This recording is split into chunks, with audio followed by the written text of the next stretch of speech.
नमस्कार दोस्तों आज की इस वीडियो में हम यह चर्चा करेंगे कि हमारे देश में कानून द्वारा किराएदारों को किस तरह के कानूनी अधिकार दिए गए हैं। जी हाँ दोस्तों, अक्सर ऐसा देखा जाता है कि किसी काम धंधे या नौकरी रोजगार के चलते मजबूरीवश अधिकांश व्यक्तियों को किसी अन्य शहर या महानगर में किराए के तौर पर रहना उनकी मजबूरी बन जाती है। तो दोस्तों, ऐसे में हम यह जानेंगे कि किराएदारों के पास किस तरह के कानूनी अधिकार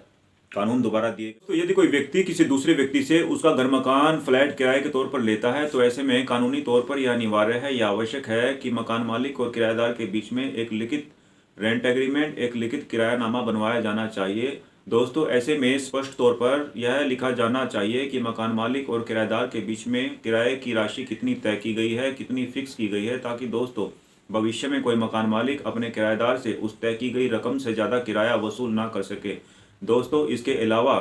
ऐसे रेंट एग्रीमेंट में यह लिखा जाना भी आवश्यक होता है कि मकान मालिक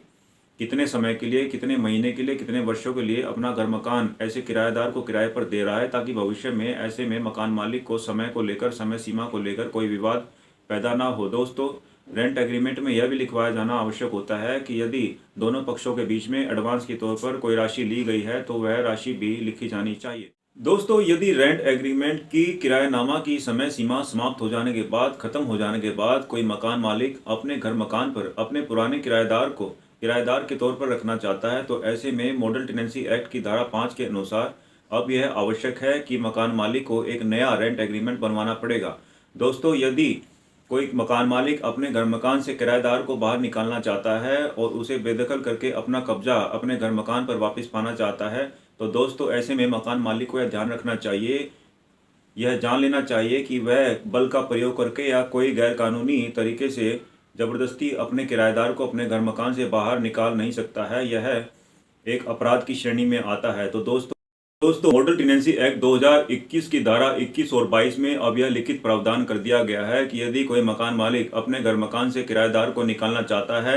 और उसे निकालकर अपने घर मकान पर अपना कब्जा वापस पाना चाहता है, तो दोस्तों ऐसे में अब मकान मालिक को एक लिखित लीगल नोटिस दे करके अपने किराएदार को यह सूचित कर दोस्तों मकान मालिक दोबारा एक लीगल नोटिस भेज करके अपने किराएदार को यह सूचित करना आवश्यक होता है। उसे एक समय सीमा दे दी जाती है, जिस समय सीमा के अंदर किराएदार को कहा जाता है कि वह अपने किराए पर दिए गए घर मकान से अपना कब्जा हटाकर वापस कब्जा मकान मालिक को। दोस्तों, जब किराएदार और मकान मालिक के बीच में एक लिखित एग्रीमेंट, एक किरायानामा हो जाता है और जिस तय समय सीमा तक ऐसे मकान मालिक दोबारा जिन कमरों को किराएदार को उपयोग करने के लिए दिया गया है, तो दोस्तों एक किराएदार को इज्जतदार शहरी होने के नाते ऐसे घर मकान में, ऐसे कमरों में प्राइवेसी का अधिकार है। जी हाँ दोस्तों, उसे अपनी निजता का अधिकार है। दोस्तों, अक्सर ऐसा देखा जाता है कि मकान मालिक किसी न किसी बहाने से, किसी रिपेयर के बहाने से अक्सर ऐसे में किराएदार के मकान में, किराएदार के कमरों में ताक झांक किया करता है। दोस्तों, ऐसे में यह किराएदार की प्राइवेसी का हनन है, उसकी निजता का हनन है, यह भी एक कानूनी अपराध है। दोस्तों, अक्सर ऐसा देखा जाता है कि किराएदार के घर पर आने वाले मेहमानों के साथ भी ऐसे मकान मालिक के द्वारा कई बार बदतमीजी की जाती है। तो दोस्तों, एक इज्जतदार शहरी होने के नाते यदि किराएदार के घर में आने वाले रिश्तेदार इज्जतदार शहरी हैं, तो ऐसे में किराएदार के घर पर आने वाले मेहमानों पर यदि कोई आपराधिक शिकायत नहीं है, वह इज्जतदार शहरी हैं, तो दोस्तों ऐसे में मकान मालिक ऐसे किराएदार के घर पर आने वाले मेहमानों के साथ किसी तरह की बदतमीजी यदि करता है, तो यह भी अपराध की श्रेणी में आता है। ऐसा देखा जाता है कि अपनी कमाई का एक बहुत बड़ा हिस्सा, एक बहुत बड़ी रकम हर महीने लगातार एक किराएदार अपने मकान मालिक को किराए के तौर पर देता है। लेकिन दोस्तों, इन सब के बावजूद अक्सर यह भी होता है कि छोटी छोटी बातों को लेकर मकान मालिक और किराएदार के बीच में अक्सर तनाव की स्थिति रहती है, खींचतान की स्थिति रहती है। दोस्तों, मकान मालिक अक्सर किराएदार को कहीं ना कहीं यह एहसास दिलाता रहता है कि वह उसके मकान में महज एक किराएदार है और मकान मालिक ही उस मकान का असली मालिक है, उसी का उस मकान पर पूरा अधिकार। दोस्तों, अक्सर ऐसा देखा जाता है कि मकान मालिक द्वारा एक तय समय के बाद, एक तय समय सीमा के बाद अक्सर ऐसे किराएदार को घर में आने जाने से रोक टोक की जाती है। जी हाँ दोस्तों, अक्सर ऐसा देखा जाता है कि कई मकान मालिकों द्वारा घर के मेन डोर को, मुख्य द्वार को लॉक कर दिया जाता है। ऐसे में मकान मालिक घर की दूसरी चाबी, उस मेन डोर की दूसरी चाबी किराएदार को नहीं देता है। यदि दोस्तों मकान मालिक ऐसे किराएदार को एक समय के बाद घर में आने से रोकता है, तो ऐसे में दोस्तों उस किराएदार के पास कानूनी रूप से अधिकार है कि वह आईपीसी की धारा 339 में रॉन्गफुल रिस्ट्रेंट में, जी हाँ दोस्तों, अपने नज़दीकी पुलिस थाना में जाकर, अपने लोकल थाना में जाकर ऐसे मकान मालिक के खिलाफ एक लिखित शिकायत दर्ज करवा सकता है। दोस्तों,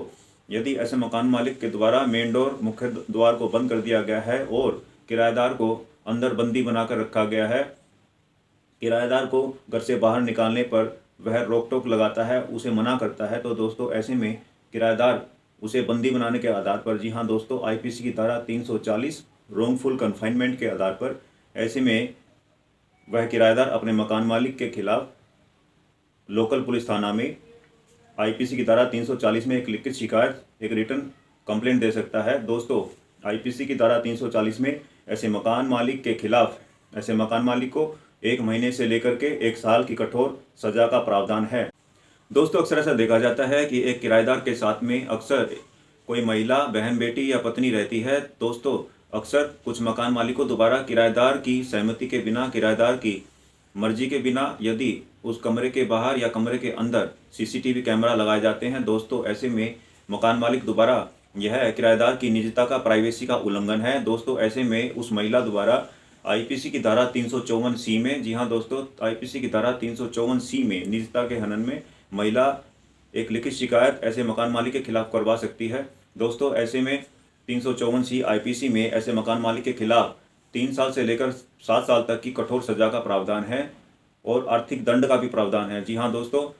यह हमने इस वीडियो में जाना, हमने देखा कि हमारे देश में किराएदारों को बहुत तरह के कानूनी अधिकार दिए गए हैं। जी हाँ दोस्तों, यदि कोई किराएदार किसी के घर मकान में किराएदार के तौर पर रह रहा है, तो ऐसे में उसका पूरा अधिकार है, उसका पूरा हक है कि वह उस घर मकान का उस समय सीमा तक पूर्ण रूप से स्वामी होता है। ऐसे में उस किराएदार का पूरा अधिकार है, पूरा हक है कि वह उस घर मकान में एक इज्जत की, एक सुकून की ज़िंदगी जी सके, जिसमें किसी तरह का मकान मालिक के द्वारा कोई हस्तक्षेप ना हो, कोई इंटरफेरेंस ना हो। मकान मालिक ऐसे में किराएदार की निजता में, उसकी प्राइवेसी में दखल अंदाजी नहीं कर सकता है, वह किसी तरह की कोई तांग झांक नहीं कर सकता है। दोस्तों हमने यहाँ यह भी जाना कि एक किराएदार के पास अपने मकान मालिक से बेसिक सुविधाओं का, मूलभूत सुविधाओं का